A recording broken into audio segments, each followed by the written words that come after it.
What just happened to Meghan Markle's so-called empire? After years of relentless promotion, media appearances, and a desperate push to become a lifestyle mogul, her latest venture has collapsed in silence. From overpriced jam to baffling interviews, Meghan's grand plans have unraveled faster than anyone expected. In this video, we dive into the downfall of her as ever brand, her fading media deals, and the public turning their backs on the once untouchable Duchess of Sussex. Meghan's brand, as ever, quietly collapses without a fight. For all the noise that surrounded the launch of Meghan Markle's lifestyle brand, as ever, its death was remarkably silent.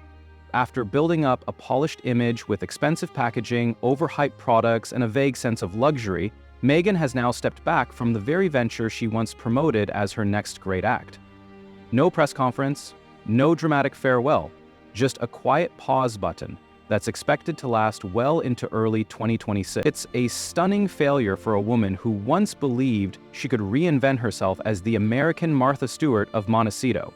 From jars of $14 not jam to $28 honey and overpriced tea blends, it was clear from the start that the products were less about quality and more about branding. And that branding failed to connect. Critics quickly pointed out how out of touch the entire operation was. Selling everyday items for luxury prices only works when the brand has credibility and mystique. Meghan, unfortunately, had neither in the world of gourmet goods. Consumers weren't just uninterested, they were confused. What was, as ever, really? A lifestyle brand? A food line? A clothing label? The messaging was inconsistent, the tone self-important, and the offerings underwhelming. And when products finally did reach customers, reactions ranged from average to bitter, with edible flowers tasting like straw and fruit spread that couldn't quite be called jam. For someone who talked endlessly about authenticity and connection, Meghan delivered the opposite, a product that felt cold, calculated, and overpriced. It raises the question, how did someone with global fame, media leverage, and royal connections manage to misread the market so badly? The answer may lie in her growing detachment from the public she once tried to captivate. And this collapse isn't just about jam, it's a signal that the world may no longer be buying what Meghan is selling. Confessions of a female founder turned flounder. If the collapse of As Ever wasn't embarrassing enough, Meghan's accompanying podcast series, Confessions of a Female Founder, managed to add another layer of irony to the whole saga. Marketed as a deep, empowering look into the entrepreneurial journeys of women, including Meghan herself, the show rapidly became a symbol of everything it tried to avoid: confusion, pretension, and failure. Once pitched as a bold, personal exploration of modern womanhood and leadership, the podcast fell out of the top charts almost immediately after launch. It didn't fade due to lack of promotion. On the contrary, it was everywhere. But listeners weren't moved. They were bored. In her final episode, Meghan gave a vague, almost poetic farewell, claiming she was still figuring out what as ever could be, a line so abstract it practically begged to be mocked. Critics and viewers alike tore it apart, calling it gobbledygook and nonsense disguised as inspiration. How could she position herself as a business visionary while admitting on air that she didn't even know what her brand truly was? The phrase female founder began to morph into female flounder, and the jokes wrote themselves. People questioned whether Meghan had truly earned the title she gave herself, or whether the entire venture was another poorly disguised attempt to cling to relevance. Worse yet, the tone of the podcast didn't help her case. It was somber, overproduced, and void of substance. Instead of feeling like an honest conversation, it came across as a corporate manifesto written in vague metaphors and self-congratulatory prose. And with Meghan herself now exiting the business world she so heavily leaned into, Confessions of a Female Founder has become an unfortunate monument to misplaced ambition. It's not just that it failed, it's that it never quite knew what it was in the first place. And that, in the world of branding and storytelling, is fatal. The Netflix fairy tale that faded into a footnote. At one point, Meghan Markle and Prince Harry's deal with Netflix was heralded as a royal media revolution. A $100 million agreement with the world's most influential streaming platform seemed like a crowning moment of independence. Proof that the couple could thrive outside the palace walls. But fast forward to today, and the once hyped partnership looks more like a cautionary tale. Meghan's docuseries With Love, Meghan barely made a ripple upon release. And the only reason a second season is even airing this September is because it was shot back-to-back with the first. The idea of a third season? Highly unlikely. Netflix, it seems, is ready to move on. The numbers just don't lie. Despite months of build-up and anticipation, viewership was underwhelming. Critics called the show unwatchable, directionless, and painfully self-absorbed. It lacked drama, revelation, or even a clear purpose. What was supposed to be a window into Meghan's world ended up being more of a mirror, one that reflected her desire for relevance more than anything real. As the excitement fizzled, so did Netflix interest. Meghan's narrative, once fresh and defiant, now feels recycled and stale, and without the element of royal tension or new insight, her appeal as a media figure is shrinking. Meanwhile, Meghan's own framing of the Netflix exit as a mutual parting of ways has raised eyebrows. "We've redefined the relationship," she said, a phrase critics were quick to decode as spin for "we got dropped." Because behind the scenes, sources suggest Netflix simply saw no path to profitability with the Sussexes. It's not personal, it's business.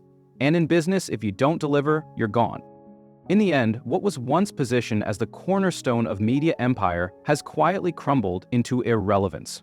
The fairy tale didn't end in triumph. It ended in silence. And the spotlight she fought so hard to claim is dimmer than ever. Prince Harry's China trip, a climate speech wrapped in hypocrisy. While Meghan's media ventures were crumbling, Prince Harry attempted a different tactic, stealing the spotlight. As King Charles embarked on a triumphant state visit to Canada, Harry quietly jetted off to Shanghai for what was framed as a groundbreaking climate change speech. But the only thing groundbreaking about it was the irony. Speaking on behalf of Travelist, his eco-travel initiative, Harry delivered a bland speech filled with recycled buzzwords and uninspired cliches about saving the planet. Yet, what captured more attention than his message was the likely method of travel: a private jet, or at best, first class on a commercial flight. For a man urging the world to cut emissions, the optics couldn't have been worse. It didn't help that Harry's speech went largely unnoticed by global media. Where he may have once commanded headlines, now he struggled to trend.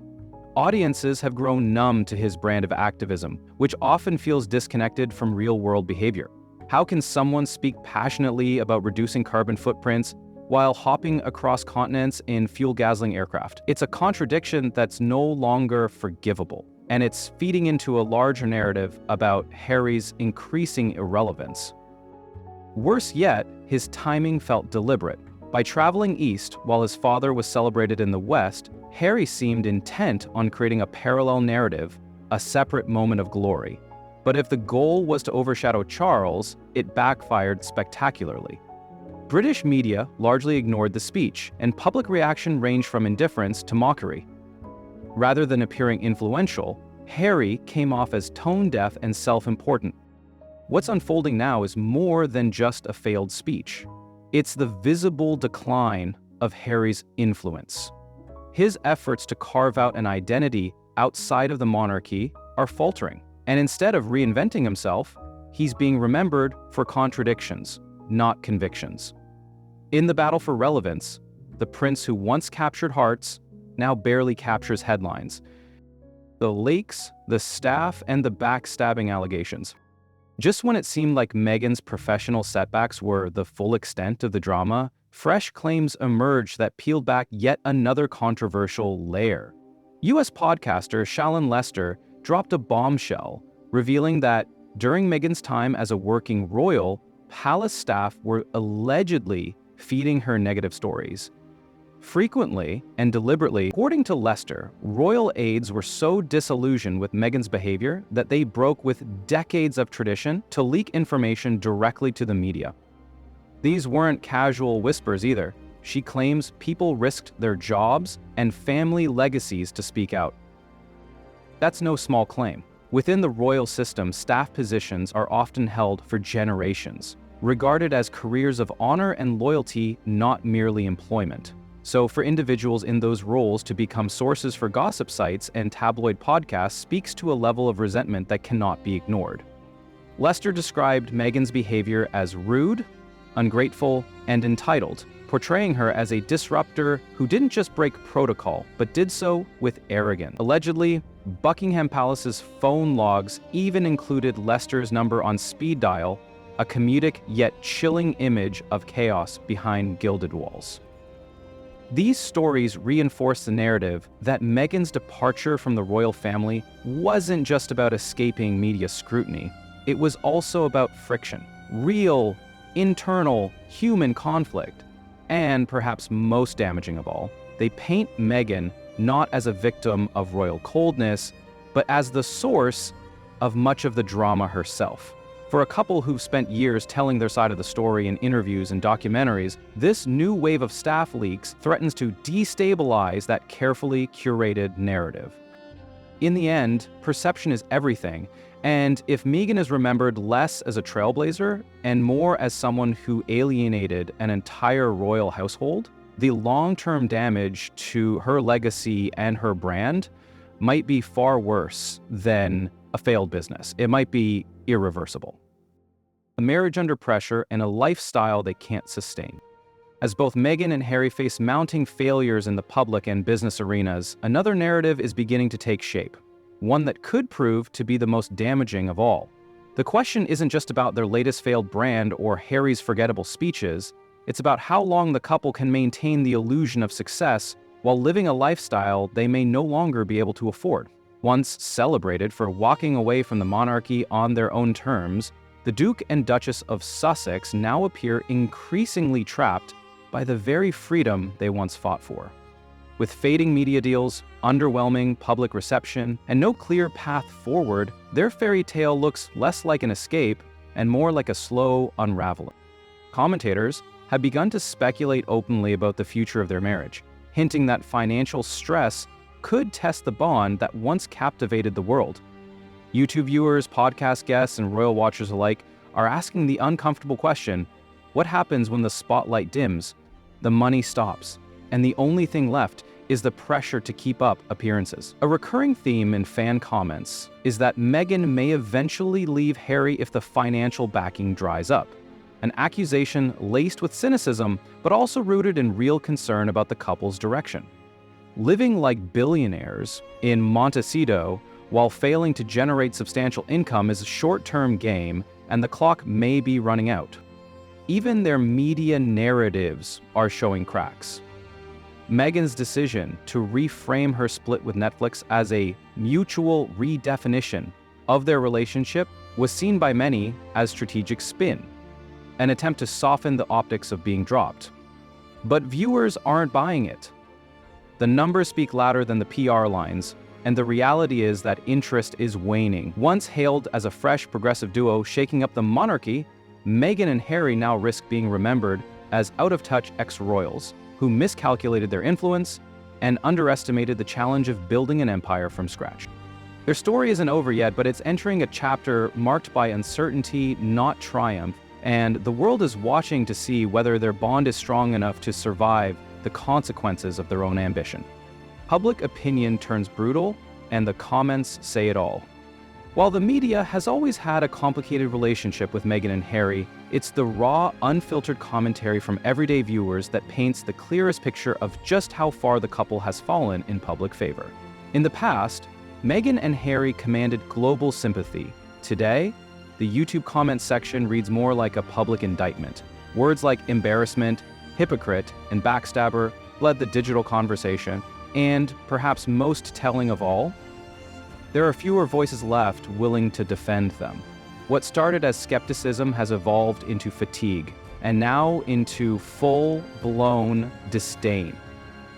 One viewer slammed Meghan for betraying King Charles, pointing out the irony of her criticizing the royal family while benefiting from the very privileges it gave her. Another mocked Harry's China speech, calling him a sad figure who's trying to stay relevant by delivering recycled climate slogans with no follow-through. Others questioned whether either of them truly understood the consequences of their decisions, suggesting that the gruesome twos, as some now call them, are spiraling into self-made obscurity. The comments also reflect a growing sense of betrayal from royal supporters. Many recall King Charles walking Meghan down the aisle when her own father didn't show, only for her to later accuse the family of racism in a globally televised interview. That sense of ingratitude stings, and it shows in how fiercely the public now criticizes her every move. Even Meghan's As Ever product line has become a punchline. People say they saw it coming from the moment they tried the overpriced jam or heard her awkward product pitches. Even the jokes have grown more biting. Confessions of a Female Founder is now being rebranded by internet commentators as Confessions of a Female Flounder. Her brand? Now called As Never. And her influence? Well, if social media is to be believed, it's shrinking by the day. Ultimately, this isn't just about Meghan and Harry's choices. It's about how those choices have alienated the very people they once tried to inspire. And when the public turns against you, regaining trust is a mountain few ever climb back up. Behind the glamour, a reputation built on rumors and leaks. As their public image crumbles, another disturbing thread has emerged. One that threatens to cement Meghan's reputation as a palace disruptor rather than a victim. According to podcast host Shalon Lester, royal staff were leaking unflattering stories about Meghan to the press at an unprecedented rate during her time at Buckingham Palace. These weren't anonymous, faceless claims. Lester says loyal staff, people who had served the monarchy for decades, were risking their reputations to expose what they described as Meghan's entitled and ungrateful behavior. From yelling at aides to flaunting protocol, the behind-the-scenes Meghan, they allege, was vastly different from the polished figure shown to the world. In the rigid, secretive ecosystem of the British royal family, such leaks are practically unheard of. Staff at that level consider their roles lifelong commitments, often passed down through generations. For them to rebel so openly and contact a US podcast host suggests a deep fracture behind palace doors. The leaks weren't about petty gossip. They were a cry for help, a warning signal from those who felt powerless under Meghan's supposed reign of chaos. According to Lester, Buckingham Palace phones had her podcast number saved, suggesting the leaks were not occasional slip-ups, but a full-scale communications breach orchestrated by insiders. The most damning part? These claims are no longer easy to dismiss as mere tabloid fiction. They're being echoed, amplified, and confirmed by multiple sources, painting a picture of a duchess who mistook disruption for empowerment. Meghan branded herself as a reformer, someone who wanted to modernize a stiff, outdated institution. But the staff she worked with allegedly saw her as a hurricane of arrogance, tearing through tradition without offering anything constructive in return. This narrative stands in sharp contrast to the one Meghan and Harry sold in their explosive interviews and Netflix documentaries. The idea that Meghan was pushed out by a cold and uncaring royal family becomes harder to believe when more and more insiders say she burned bridges from within. And if those insiders continue to speak, the couple may find themselves battling not just bad press, but a credibility crisis they can no longer control. A royal rebrand that ended in silence. What began as a bold departure from royal life has now unraveled into a quiet crisis of identity, ambition, and consequence. Meghan Markle and Prince Harry set out to craft a new kind of monarchy, one powered by personal branding, media deals, and a modern sense of purpose. They had the world's attention, a sympathetic narrative, and more opportunity than most. But somewhere along the line, the message lost its meaning. The brands failed, the audiences stopped tuning in, and the image they tried so hard to build now rests on shaky ground. What was once a story of liberation is increasingly being seen as one of delusion. Meghan's attempt to break into the luxury lifestyle market with As Ever didn't just fail, it exposed a painful disconnect between her polished persona and public expectation. Her podcast flopped, her Netflix dreams have fizzled, and Prince Harry's efforts to stay relevant through activism have mostly drawn ridicule, not respect. They are no longer seen as trailblazers, but as a couple who misjudged their influence and misunderstood their audience. And the final blow may be this: not only are they no longer trusted by the institution they left, but even the public they appeal to seems to be walking away. The harsh truth is, celebrity without substance doesn't last. And while Meghan and Harry once had a compelling narrative, they now appear lost in a sea of half-started projects, forgotten promises, and press statements that sound more like spin than strategy. If this truly is the end of their media empire, it didn't collapse in scandal or grandeur, it simply faded into silence. Whether they pivot, rebrand, or retreat entirely, one thing is certain: the world is no longer listening the way it once did. And when that happens, the hardest part isn't losing the spotlight, it's realizing that nobody's waiting for your next act.